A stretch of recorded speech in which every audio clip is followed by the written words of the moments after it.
E aí, pessoal, tudo bem com vocês? Hoje é Dia dos Pais e eu vou mandar aqui uma mensagem de Dia dos Pais. Vocês devem estar esperando alguma coisa toda emocionada e toda fofinha e toda bonitinha em relação à Lana, por exemplo. Mas não, eu vou mandar outra. Hoje, estejam cientes, se não hoje, da próxima vez, eu vou fazer uma conversa com o Lucas, que talvez seja muito marcante aqui no canal. A gente vai falar das 200 famílias que mandam nesse país e como que é o fluxo de caixa brasileiro, quem são as pessoas que realmente mandam nesse negócio e não é Bolsonaro e também não é o velho da van e não é as pessoas que você pensa que são que talvez pensem que são ricos, caso você não conheça a verdade. Tem gente que não me aguenta falar dessas 200 famílias e vira até meme de tanto que eu falo sobre isso. E talvez eu consiga passar a minha perspectiva da coisa validada por alguém que estuda, né? Que nós temos para falar? Meu, como é difícil jogar e falar ao mesmo tempo. É, sobre ser pai, sobre uma coisa interessante de ser pai que a gente não para pensar muito aqui no Brasil. Pelo menos eu não percebo os homens e os meninos pensando muito dessa forma por esse ângulo. Para não ficar muito na teoria, eu vou contar uma história para vocês. Na minha época de promíscuo, na minha época de bora curtir essa vida aí, é, eu vivia marcando encontros por Tinder e conhecendo umas pessoas muito interessantes, eu diria, muito peculiares também. E aí uma vez eu conheci uma menina e eu só tinha um dia pra sair e calhou de ser o aniversário dela e ela falou, tá, vamos. E é engraçado porque ela falou, eu sei que não vai prestar, mas vamos. E eu dei risada, eu falei, por que você acha que você não vai prestar? Não, depois eu te falo. E aí a gente tava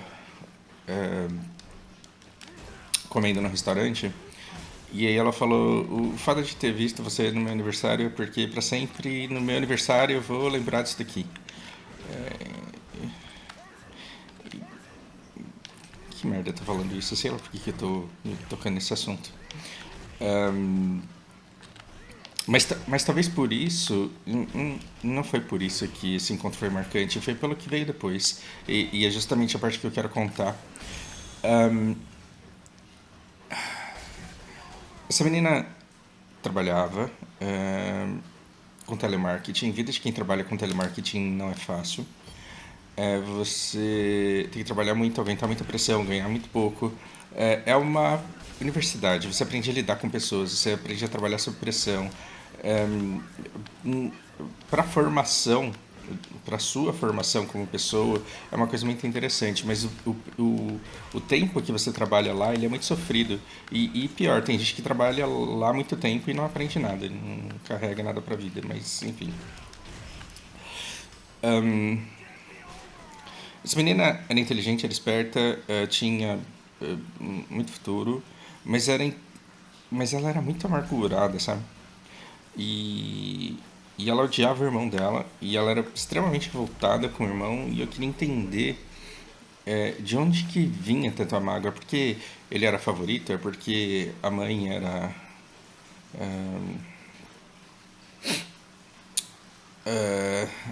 narcisista? O que acontecia ali? E aí, conversando com jeito e perguntando, eu falei, de onde que vem? Quais são as coisas que mais te incomodam no teu irmão? E ela falou, cara, eu trabalho a semana inteira, não tenho tempo de ficar indo em mercado. Eu vou no mercado, compro as minhas coisas, deixo no armário trancado e ele vai lá, ele consegue abrir, ele vai lá e come. E assim, foi difícil porque eu tive vontade de dar risada nessa hora. Porque eu conheço tantas histórias, mas tantas histórias fraternas, assim, de irmão filha da puta e arrombado de verdade, que isso pra mim era uma coisa que não fazia nem cócega.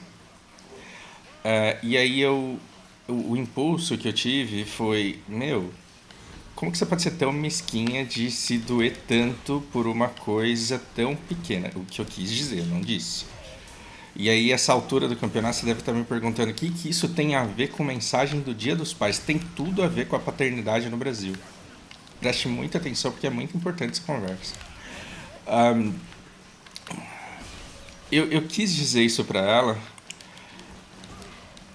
mas ao invés disso eu perguntei por que isso te dói tanto? Por que pegar as coisas no seu armário te dói tanto? Ela fala porque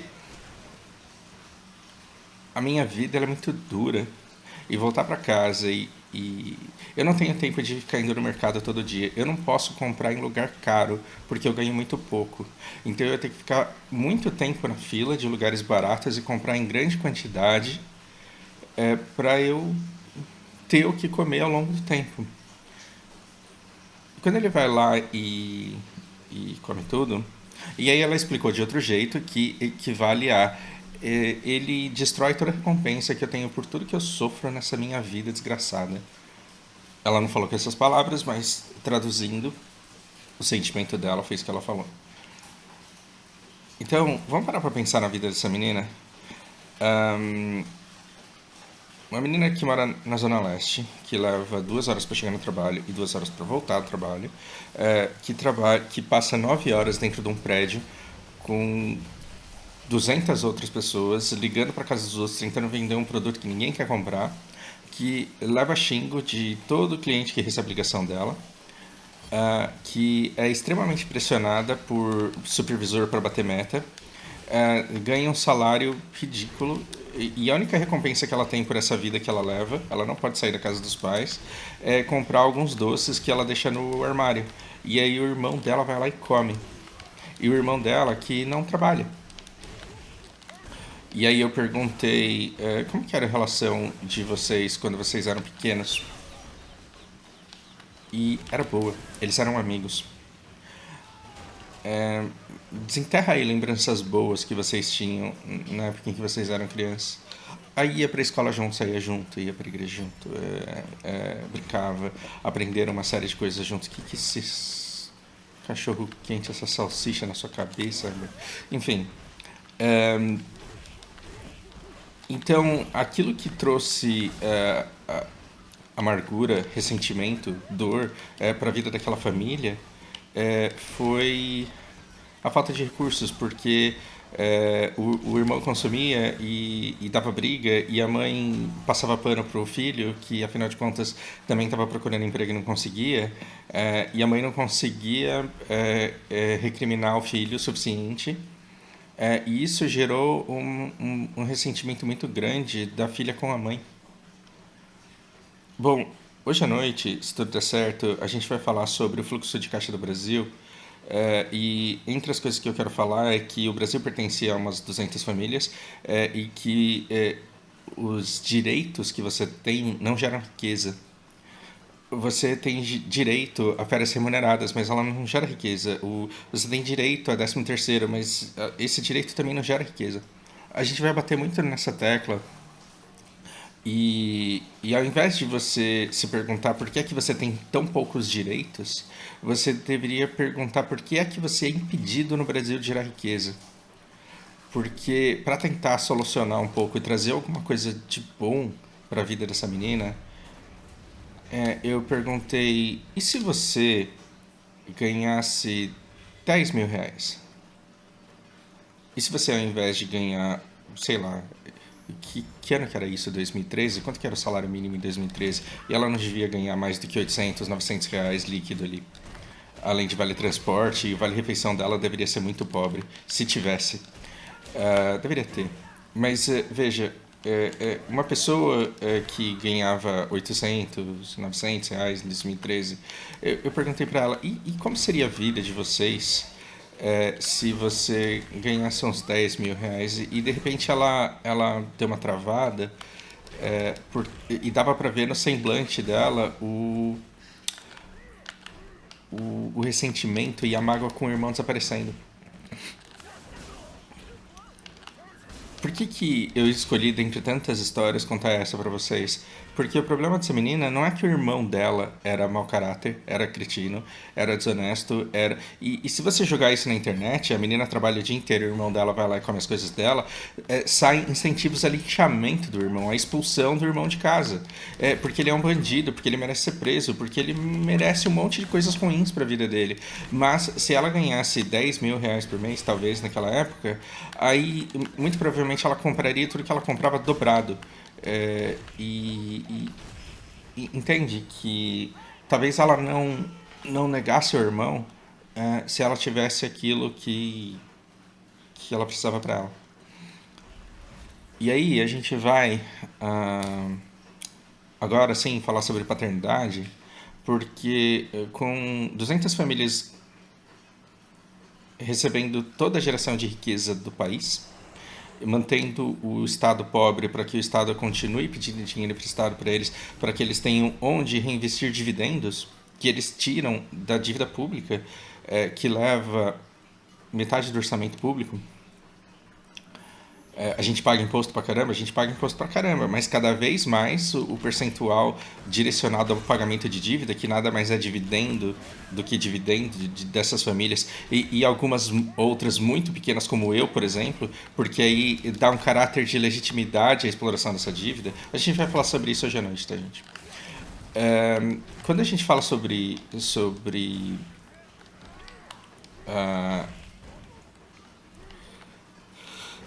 um país que não te permite gerar riqueza através do seu esforço, é difícil empreender, é difícil ser dono de empresa, é difícil você se qualificar, é difícil você ser remunerado pela sua qualificação. Você tem as pessoas ganhando aí 1.200, 1.500 reais para passar o mês, e todo mundo sabe que para você viver com um pouco de dignidade e o mínimo de conforto, você precisa, sei lá, uns 6 mil por aí. Um estudo foi feito que, assim, para você suprir as necessidades muito básicas de uma família de 4 pessoas, você precisa de 6 mil reais. Eu meio que valido isso daí, porque eu não consigo pensar numa vida num orçamento de 5 mil reais para minha família que ofereça conforto, dignidade e tranquilidade. Não consigo pensar. Eu teria que fazer mágica. Eu teria que privar a Lana de leite fermentado que ela gosta de tomar. Eu teria que privar a Lari de coisas que ela gosta de comer. Eu teria que mandar apagar a luz. Eu teria que diminuir a qualidade do nosso plano de saúde. Por que eu tô falando tudo isso? Porque você coloca um monte de caras aí ganhando 1.300 reais por mês. E aí eles estão conversando com meninas que não estão conseguindo nem isso. É, e, e, e, e se elas conseguem um trabalho desse que renda aí, alguma coisa, quando elas engravidam e quando elas têm filhos, elas não conseguem mais manter essas atividades.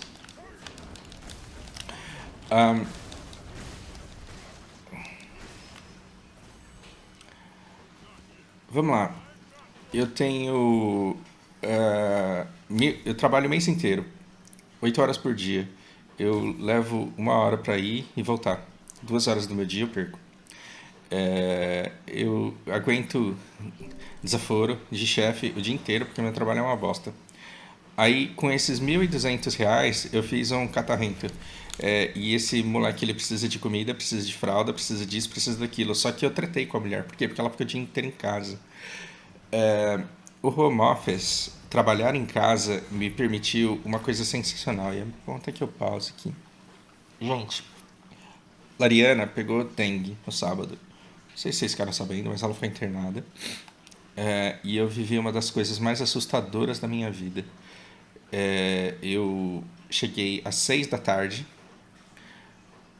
com a Lana, que tem comunicação, mas não tem linguagem, por conta de autismo. E o dia acabando e eu sem ter uma forma eficiente de explicar para ela por que a mãe dela não estava em casa e que à noite se adensaria e que ela não veria a mãe dela naquele dia. Imagina a minha situação. Ainda bem que tem padrinho e madrinha aqui no quarteirão. Se não tivesse, estava fodido. Porque aí ela foi dormir na casa deles e pra ela dormir na casa deles foi um rolê. Imagina se eu tivesse que ficar com essa criança em casa sem a mãe dela. Bom, e essa foi a cena de terror no anoitecer do dia, né? Agora, durante o tempo que a mãe dela ficou no hospital e eu tive que cuidar dela, vocês não têm ideia do que é cuidar de uma criança. Videogame a gente pausa.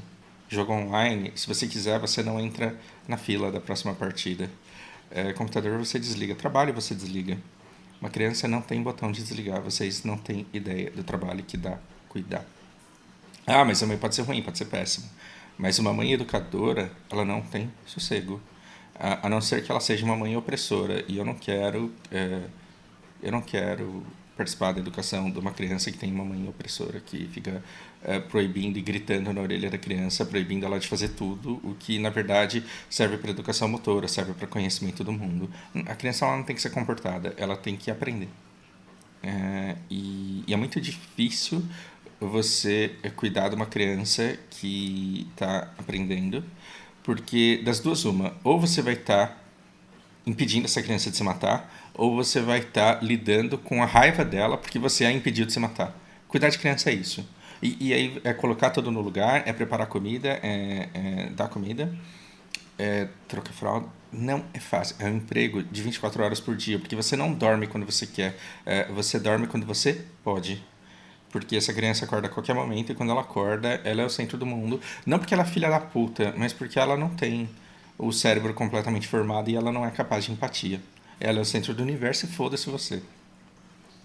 Então, a vida de uma mãe, principalmente uma mãe que é pai ao mesmo tempo, porque a gente aqui em dois com uma criança não dá conta, cara. Então, eu imagino como é cuidar de uma criança e ainda cuidar de uma casa e ainda fazer essas duas coisas bem. Não é fácil. Então, olha a família típica brasileira e olha o porquê de tanto incel e porquê de tanta briga entre homem e mulher, que é uma coisa ridícula de se ver na internet e que vaza para a sociedade porque você vê isso na rua. É um cara num subemprego, se fudendo para ganhar R$ 1.200, é puto porque ele tá tendo que, igual a menina, perder os doces que ele guardava no armário trancado. Ele tá trabalhando o mês inteiro para ter a recompensa dele e a mulher tá consumindo a recompensa dele. Porque R$ 800 não dá para ele pagar o aluguel, não dá para ele comer direito. Então ele sente que ele tá passando fome e que a mulher dele é uma usurpadora. Só que a mulher dele tá ganhando R$ 400. É 33% do salário dele? Sim. Só que R$ 400, cara, ou você coloca fralda na criança e dá remédio, ou você dá um lugar para ela morar, ou você dá comida. Porque não dá pra fazer tudo isso. Então, é muito interessante porque a gente está num país que alimenta o mundo. Nós temos terra e água para alimentar um terço do planeta. A gente faz isso.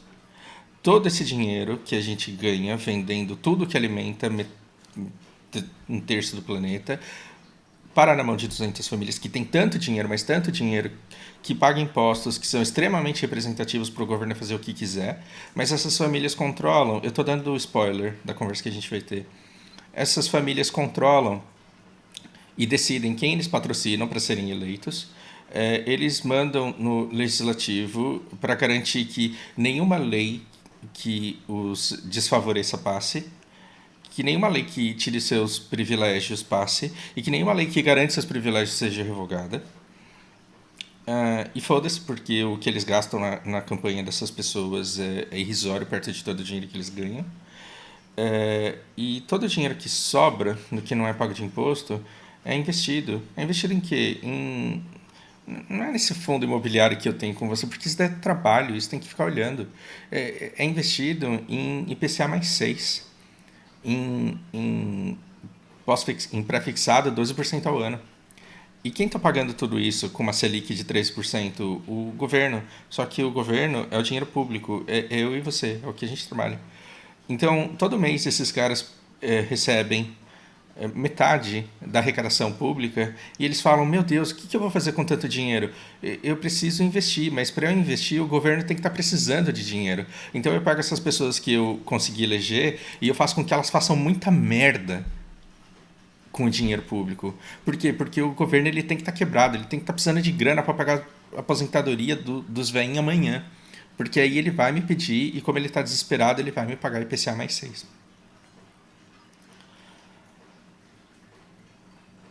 E aí a taxação e a burocracia para se abrir uma empresa é tão grande que o seu vizinho, ele até tem dinheiro para abrir uma empresa, mas por que ele vai abrir uma empresa e te contratar e pagar FGTS, PIS, COFINS? Por que ele vai pagar o seu INSS? Por que ele vai te dar todos os direitos que ele é obrigado a te pagar? Para talvez lucrar vendendo um hambúrguer artesanal, se ele pode, por exemplo, deixar esse dinheiro no mesmo IPCA mais 6. A diferença é que enquanto as famílias elas estão investindo 200, 300, 400 bilhões por mês, você está investindo trezentão e achando que você é magnata e que você é rentista. E essa estrutura do país que faz com que você, que ganha 1.500, 2.000, fale nunca vou casar na minha vida, porque mulher só quer pensão. E a mulher que está iniciando a carreira dela e não vê perspectiva, porque ela não tem educação, porque ela não tem oportunidade, porque ela não se encaixa em lugar nenhum, ela vê como uma das alternativas possíveis dela de merecer respeito dentro da comunidade dela é ser mãe. Olha que engraçado, tem menina eu vou falar favela porque eu não gosto dessa palavra comunidade. Me julguem. Tem menina em favela que é louca para engravidar, por quê? Porque ela não aguenta mais ser tratada como uma criança. E quando ela virar mãe, ela vai ter respeito das pessoas à volta dela, porque as pessoas vão ajudá-la ao invés de cobrar dela. Porque enquanto ela é solteira, ela tem que trabalhar para dar dinheiro para as mães que estão precisando. E aí depois ela vai ser a mãe que está precisando. Então, quando você vê a estrutura que a sociedade se forma, as pessoas elas simplesmente vão reagindo ao meio em que elas foram colocadas. E aí a gente cria esse conceito e aí a gente fica brigando pobre entre nós como se a culpa fosse da mulher, como se a culpa fosse do motoboy responsável que é vida louca e faz filho e não assume nenhum. E na verdade a gente está sendo privado de uma coisa maravilhosa que é poder ser pai. Então, você que está ganhando R$ 1.500 e que está puto porque está pagando R$ 400 de pensão, eu vou te fazer a mesma pergunta que eu fiz para essa menina, só que corrigido, né? De inflação. E se você ganhasse R$ 19.000 e a menina que você gosta engravidasse? E para dar uma vida com dignidade para ela, você precisasse gastar 6.000 para vocês ali. E que ainda se sobrasse. Quanto que é? Quanto que eu falei? 18, 19? E se desses 19 ainda sobrasse 13 para você fazer o que você quisesse? Inclusive, investir em propriedades, em ativos geradores de renda para a criança, para o seu filho. E aí? Te parece melhor a imagem de uma criança de 6 meses mamando na mãe? De uma criança de 8 meses balbuciando e dando os primeiros passinhos? Te parece melhor a ideia de você pegar uma criança no colo e ela te segurar firme para não sair do seu colo porque ela quer continuar com você? Num cenário onde você gasta 1/3 do dinheiro que você ganha para viver uma vida boa com a sua família, ou talvez em duas casas separadas, mas uma relação harmoniosa, onde você e a sua ex são sócios na criação de uma criança, te parece injusto gastar 1/3 da sua renda para poder ver uma criança louca te recebendo na porta de casa, querendo pegar sua mão e te levar para dentro de casa para mostrar para você que ela aprendeu a pedalar na bicicletinha, no triciclo que ela ganhou? Imagina você chegando cansado do trabalho e as crianças correndo para pular no seu colo e depois para te puxar, para te levar para a lozinha dela, para mostrar que ela escreveu a letra A e ela quer te mostrar que ela escreveu a letra A. Ser pai é uma experiência muito humana. E eu abri mão de ter filhos por conta de consciência do coletivo, por saber que o mundo não precisa dos meus descendentes biológicos, porque a gente já vai passar fome, a gente já vai ter uma guerra daqui a algumas décadas. E não vai ser guerra por componentes eletrônicos, vai ser uma guerra por comida, por água. Basta que a gente tenha 2 anos de seca e aí você vai ver o que é direito internacional, o que é acordo de paz, o que é a OTAN num país onde, num planeta onde países inteiros estão definhando de fome. Aí você vai ver que não tem essa de civilidade, de evolução, de diplomacia. Não. Eu acho que os meus filhos, eles não precisam. Quer dizer, que o mundo não precisa dos meus filhos biológicos. Mas, ainda assim, ser pai, a criança tá feita e não dá pra desfazer, né? Não dá pra deletá-la. Não. Tá aí, vamos criar. Ser pai é uma coisa humana que satisfaz instintos que você, com 15, 20 anos, talvez não saiba que você tem. E talvez você lute contra a ideia de ser pai, não porque você quer salvar o planeta, mas porque você não quer se fuder pagando 400 dos 1.200 que você ganha. Mas o que eu quero te dizer é que existe possibilidade nesse país para que você encontre o caminho de virar rentista e e de fazer uma renda. Agora pensa, se com 30, 40 mil por mês você seria mesquinho ao ponto de querer negar fralda para uma criança porque você acha que parte da fralda vai para sua ex-mulher fazer a unha. Pensa se isso afetaria a sua dignidade, a sua honra, se você se sentiria menos homem de saber que a sua mulher está usando o dinheiro que você direcionou para o seu filho, fosse usado pela sua ex-mulher para fazer a unha. Entende que quando você olha por uma perspectiva um pouco mais ampla, você tira a culpa um pouco da mulher e você tira a culpa do homem e você fala por que é que nós, família, não estamos sendo capazes de gerar riqueza para que a gente decida o que fazer da nossa vida e que a nossa decisão seja uma vida com dignidade, com conforto e com estabilidade e segurança. Essa deveria ser a pergunta. Porque você pode se achar um pai de merda, uma mãe de merda, você pode se achar um péssimo cônjuge, e na verdade a culpa não é sua, porque talvez a sua intenção ela seja boa. Só que você está sendo envenenado por um meio que está fazendo você pensar que a culpa é do outro e não que a culpa é estrutural. E aí, ao invés de olhar para você isoladamente, como se você fosse incapaz de dar uma vida digna para uma família, você poderia olhar em volta e ver quem é que está conseguindo. Qual é o percentual de pessoas que está conseguindo fazer isso? E ao invés de admirar, ou invejar, ou acusar de herdeiro aquele cara que está bem, você deveria se perguntar por que é que 88, 92% das pessoas estão mal. Talvez a culpa não seja sua. E se você entender isso, talvez você mude a sua maneira de pensar, de se posicionar em relação ao mundo. Talvez você faça mais conexões e talvez você veja na sua inimiga uma grande aliada. É claro que você tem que escolher também. Não estou dizendo que toda mulher é boa. Mas se você encontrar uma mulher cujo maior objetivo na vida é ser uma boa mãe e fazer com que o filho cresça preparado para enfrentar esse mundo do jeito que ele é, talvez você consiga não uma rival, talvez você consiga não uma inimiga, talvez você consiga uma sócia para realizar também o seu sonho. Então, a mensagem que eu deixo de Dia dos Pais é não ache que ser pai é uma coisa burra.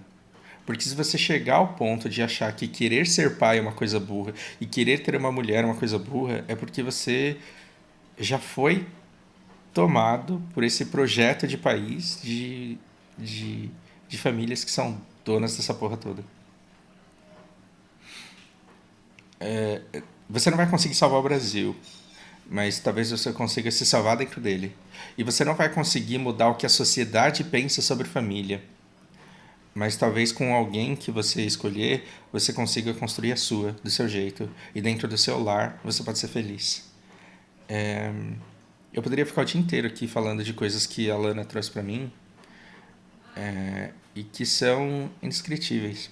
Simplesmente indescritíveis. Ver uma criança te imitando, ver uma criança pegando seus maneirismos, ver uma criança se comunicando com você com um olhar, ver que uma criança confia em você e conta com você para tudo, é uma coisa impagável. E ela satisfaz instintos que talvez você não saiba que você tenha, mas em algum momento ali você vai falar, cara, mesmo com depressão crônica, mesmo com uma série de históricos, traumáticos, ainda assim você pode usufruir determinados momentos de grande felicidade. E aí quando você olha o panorama da sua vida, você fala, no geral eu tenho uma vida extremamente feliz, e feliz devido a esses elementos que eu consigo incluir na minha vida. Não digo que a paternidade seja para todo mundo, e não digo que isso seja um caminho que serve para todos, mas você não deveria ter aversão a isso simplesmente porque está muito difícil viver no país. A ideia é essa, a mensagem é essa. Espero que cause reflexões. Por hora é isso, grande abraço.